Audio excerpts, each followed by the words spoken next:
Welcome to Bold Women Lawyers Spotlight. I'm glad to have you here today. I'm Sharon Christie, founder and CEO of Bold Women Lawyers.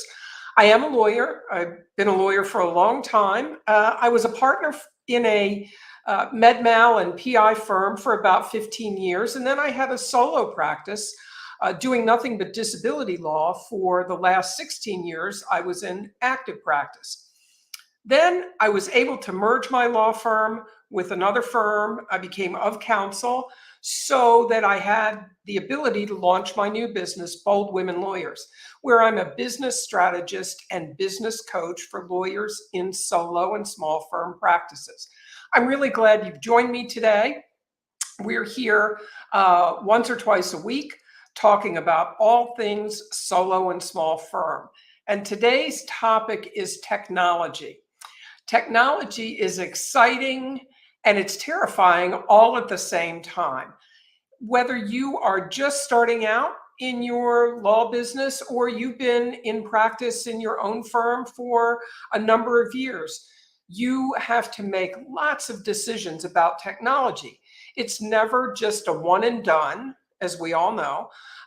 It's something that you have to constantly evaluate, and you have to make a lot of decisions about what technology you need, what you're going to use, what company to use, etc. It can really feel overwhelming. But honestly, it doesn't have to be that way. You need to follow some simple rules. So we'll talk about that. And we're going to talk about just some of the basics that, every small or solo law firm needs. Now, it won't be an exhaustive list, but we will cover the basics because it's easy to get so caught up in I need everything. And I know I felt that way at times, and I'm sure you do too. But you don't need everything. That's the good news. The good news is you don't, and the good news is you can keep it very simple and still be able to run a great law firm, an efficient law firm, to meet your clients' needs. So let's get started. What's the first thing you need to know? The very first rule is keep it simple. Keep it simple. It is really easy to get so excited about new technology that comes out with lots of new bells and whistles. But of course, those bells and whistles come with a price. And most of the time, if you really look at it, you don't need all those bells and whistles. I think probably the iPhone is the clearest example. If it seems like a new version of iPhone is coming out at least yearly, if not more often. And each one has an upgrade. There's a better camera, there's a better this, there's a better that. And all of those improvements are great. But before you rush out and buy the next version of the iPhone, you have to ask yourself, well, do I really need it? Am I having problems with what I'm using now? Will this, make my life that much better? It's the same process that you want to go through in looking at technology for your law firm. There are lots of new bells and whistles on all kinds of technology coming out all the time. But just because it's new and exciting, that doesn't mean it's right for your law firm. So what I would do is the first question I learned, and I learned this the hard way, and I'll tell you some mistakes that I made. But the first question I learned to ask myself was, do I need this technology? What will it do for my law firm? Now, in the beginning, when I first set up my solo practice, I was very caught up in all the latest and greatest technology. I would talk to other lawyers and they would be raving about this gadget or that gadget. And I thought, wow, they're successful. If they have that gadget, I better go get it too, because that's what I'm going to need to be successful. So what happened? Well, I learned that these gadgets and the technology they were talking about may have been great for their practice and their specialty area. But much of the time, It was not great for what I was doing. What I already had was perfectly fine for what I was doing. And I also realized that I was looking at the technology to try to solve all my business problems. And the technology is not going to do that. The technology is going to make your business run more efficiently. It's going to make certain processes easier for sure, but it won't solve all of your business issues. And so you need to be sure that your expectations of what the technology is going to do for you are reasonable. All right, so let's look at some of the basics. Some of the basic technology that everybody needs, every lawyer needs, regardless of what your practice area is. The first is some kind of practice management software. And this, of course, will vary from firm to firm and from practice area to practice area. There are many, many, many choices out there, as we all know. What you really need is a software that's customizable for your area of practice, that's easy to use for you and your team, that includes time and expense tracking, or that it integrates with your billing software so that that's not going to become an issue for you, and that fits into your budget. If you don't already have software that you're using, talk to colleagues in your same area of practice. Find out, what do they use? What do they like about it? What do they not like about it? Now, one thing I will caution you about is this. Let me finish this thought first, and then I'm going to give you a lesson from my experience. So I hope you can benefit from my mistakes or almost mistakes. So you want to talk to colleagues, or maybe you have some software that you're using that you are really having problems with. It's just not meeting your needs. Talk to your colleagues. Start there. Find out what they're using. Ask them, what do they think are the pros and cons? Then you want to make a list of the top 5 to 10 things that you need the software to do for you in your business. Now, when you make this list, you do want to make sure that you talk to your team about it, because they may well have needs and things that they find they would want in the software that you'd never think about, only because you don't do what they're doing, right? You're not, you're not your paralegal, say. You're not your legal assistant. You don't have the same duties and tasks that they do. And so you're not thinking in terms of things that might make, say, the process of ordering medical records easier. Whereas for them, that might be a number 1 priority. So make sure you involve your team, consult them, find out, if we were going to get new practice management software, what would you want to see in it that we don't already have? So once you make that list, narrow down then the choices to just a couple, maybe 2, no more than 3, certainly. And then you can either schedule a live demo, so you get your whole team involved in that, or you do a free trial and practice with it and let your team practice with it. What do you think? And schedule some time then with your team to go over the results. Like, what did you like about this? What did you not like about it? Are there things that you found really difficult? Are there other things you would like in the software? And then you can talk to the vendor to say, listen, is this customizable? We need to be able to track X, Y, and Z. I don't see a way to do it in your software, but can we customize it for our needs? So get all those questions answered, get all the pros and cons down, so you can make an informed choice. Now, let me tell you about an experience that I had with practice management software. I used the same software through 3 different law firms over more than 20 some years. Okay. So I learned it early on. I stayed with it. Why? Because it was customizable. Okay. So that even as my practice area changed and I went from med mal and PI to disability, I could still customize it in the way that I wanted to work for my new area of practice. It really was intuitive and easy to use. So despite the fact that there were lots of new types of software for disability law, for example, that's what I was doing, that were narrowed down just to that. And they had lots of bells and whistles, etc.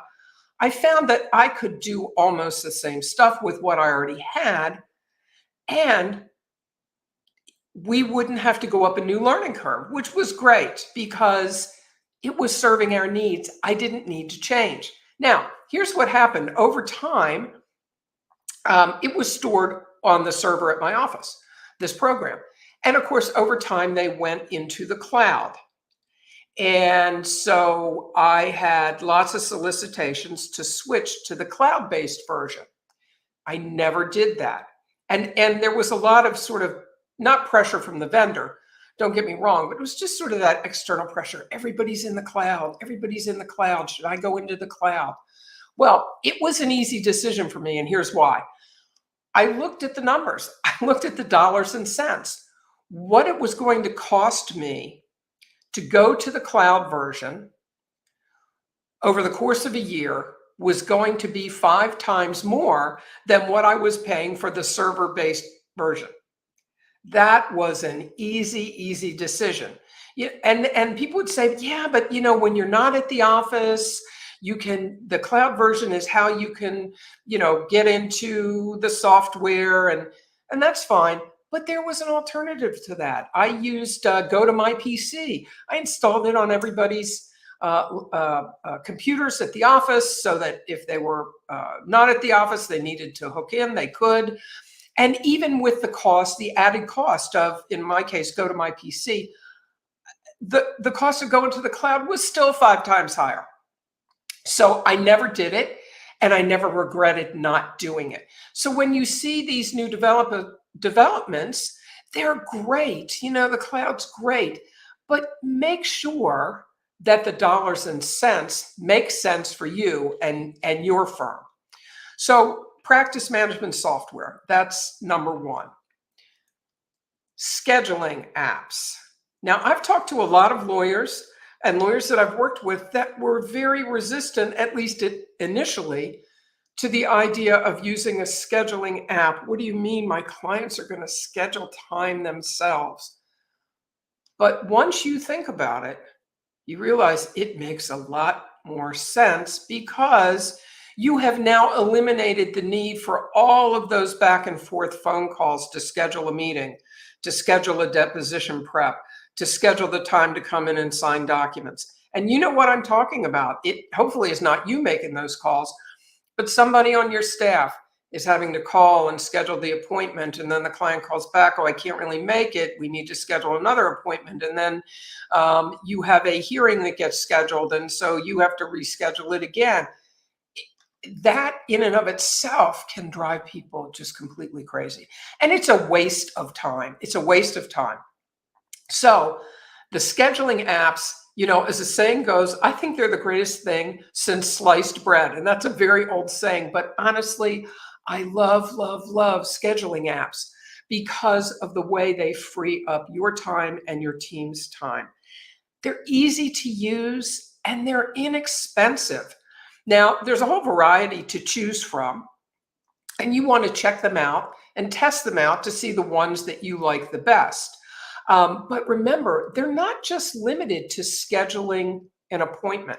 So you can add forms that will have to be filled out when the appointment is scheduled. If you need information from your client, before they come in for the appointment, you can add that form on there. If, let's say, you need your client to schedule a deposition prep meeting, okay? And there are going to be basic questions in cases that your clients need to answer, and you want them to start thinking about it ahead of time, attach that. That can be attached as a document. Here are the 5 things that you need to think about and be prepared to answer when we get together. There will be much more that we go over, but I really want you to spend some time thinking about this and let them start working ahead of time. It will save you a lot of time once they get there, and now your client's even more invested in the process. So just remember, these apps are not just limited to the schedule aspect. You can also use them with forms and to get more information that can be extremely helpful. Legal research tools. I mean, you know what they are. Westlaw, Lexis, Fastcase, Case Text, and on and on and on. So if you don't have any now that you're using, perhaps what did you use in law school? What did you like? What did you not like? Talk to colleagues. What do they think are the best? What do they use? Ask for pros and cons. If you are using a research tool now, are you happy with it? If you're happy with it and it fits within your budget, the decision's easy. Just stay with it. There's no reason to change, right? No reason to change.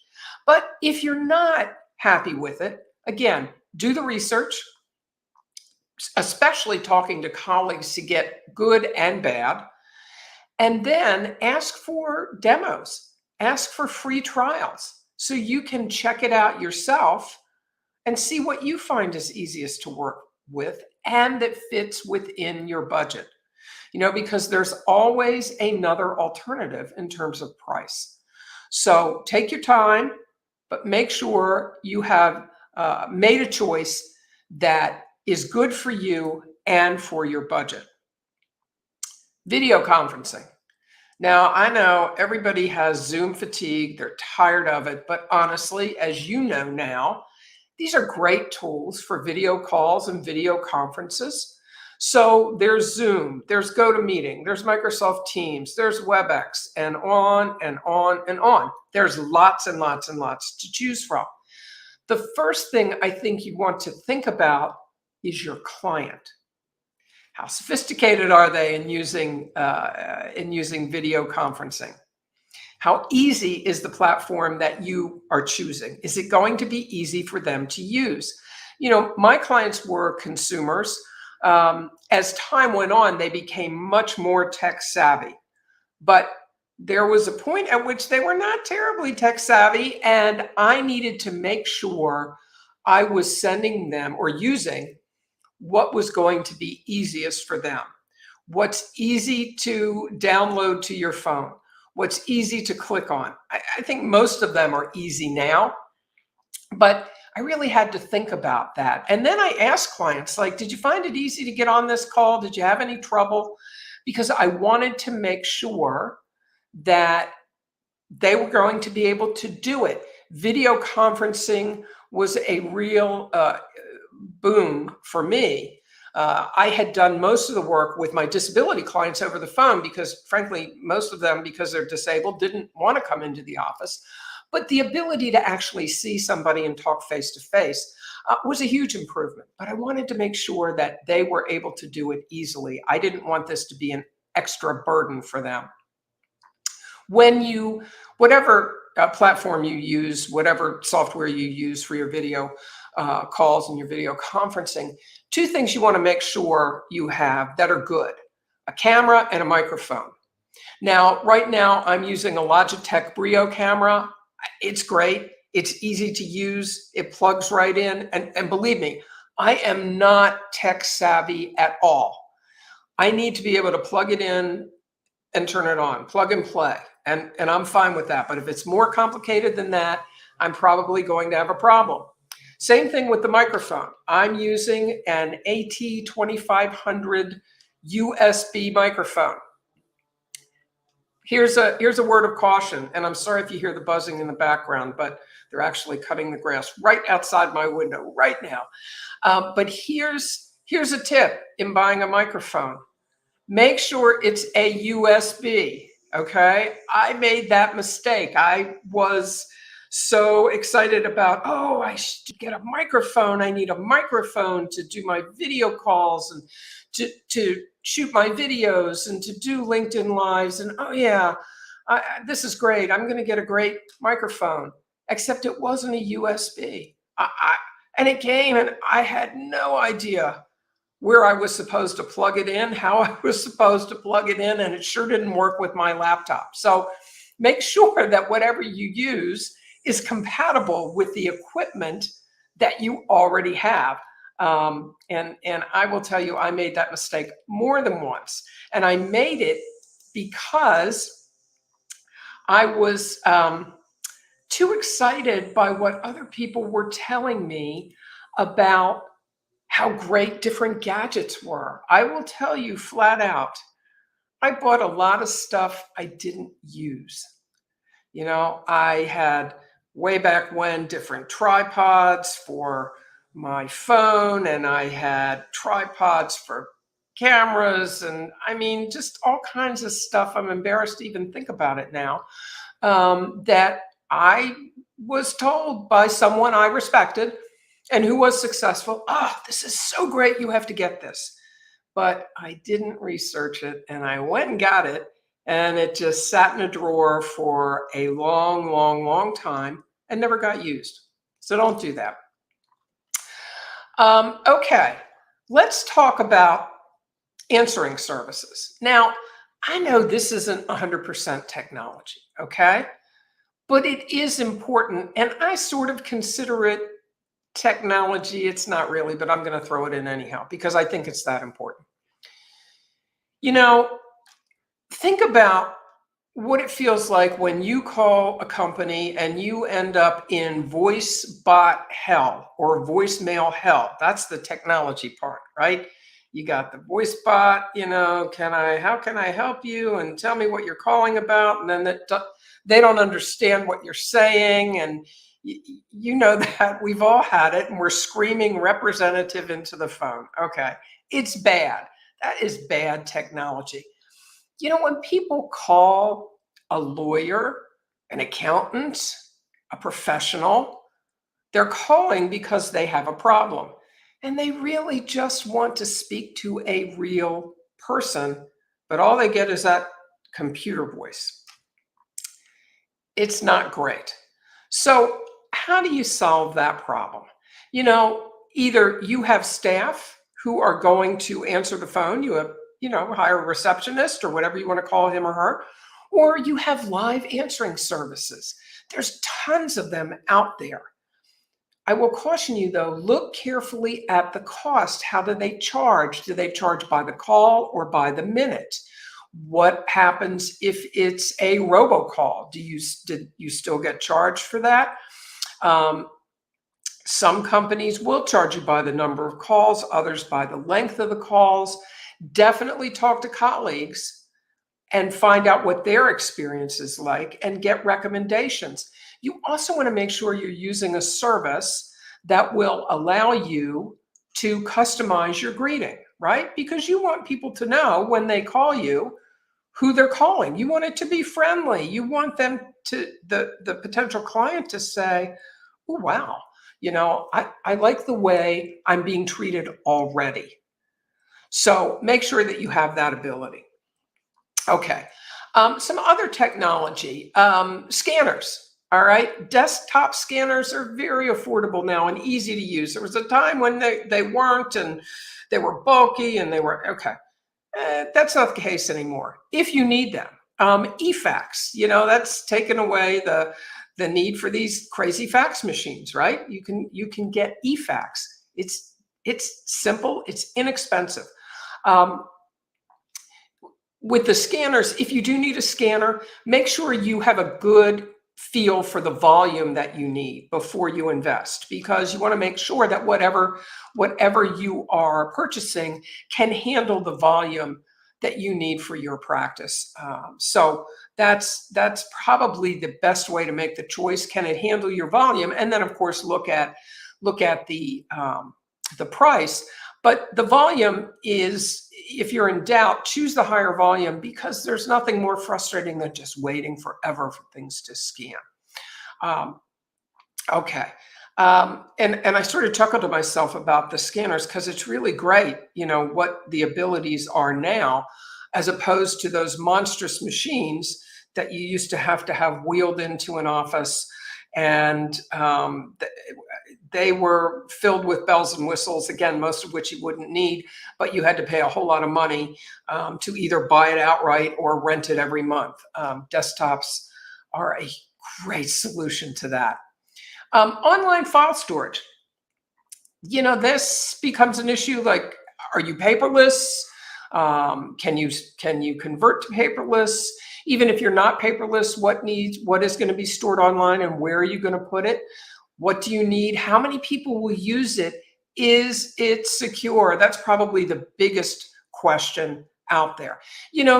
We all know that nothing is 100% secure anymore. I mean, it's just not. And another topic for another day is, cyber insurance, and is it worth the cost? But you want to look at the security of the system. How is it secure? Do you feel comfortable with that? Talk to colleagues. What are they using? Are they comfortable? Have they even asked these questions? Of course, you're going to have to look at the costs. What is this going to cost me? Is it monthly? Is it yearly?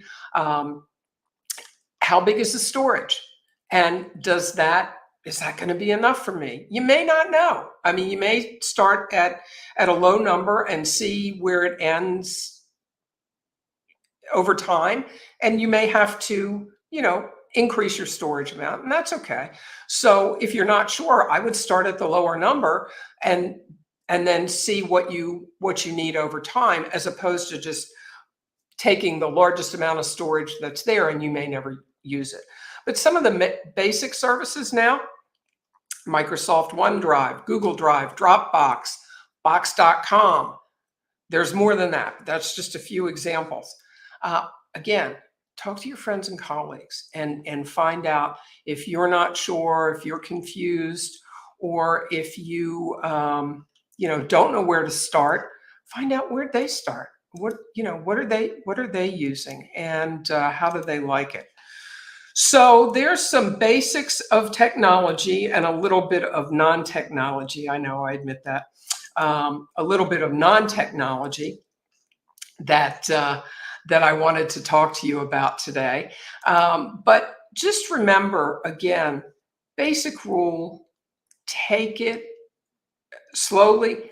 Keep it simple. Keep it simple. The more bells and whistles you add, the more you drive your costs up. And of course, as a solo or small firm practitioner, one of your keys to success is controlling those costs, keeping it lean. And you want to make sure you don't make those mistakes of buying technology that you don't really need. Make sure it's customizable to what you need, that it fits within your budget. And if you're not sure what the budget is, that the cost is low, that you can afford it. You're going to look and say, oh, okay, this is going to cost me $2,500 a month. Maybe there's a better choice for me, because that seems to be awfully high for, practice management software, say, if that's where you are. So look at it. Don't be afraid to say no. And don't be afraid to say no, even if everybody else is using it. All right. Don't be afraid to say no, because it may not be the best choice for you. And you always want to be making the best choice for you and for your practice. So I hope you found this helpful. If you, I've put up my website. If you're listening and thinking, wow, there's things that I know I need some help with. I've got some challenges with my business, and I really need to get some things straightened out. Go to my website at boldwomenlawyers.com. There's two things you can do. First, you can download my free solo success guide, and there's lots of marketing and management and mindset tips in there. But the other thing you can do is schedule a clarity call with me. Let's take some time. It's a 45-minute call. Let's talk about what's your biggest issue that you feel is your biggest challenge now, that may be holding you back, or you really need to get it solved.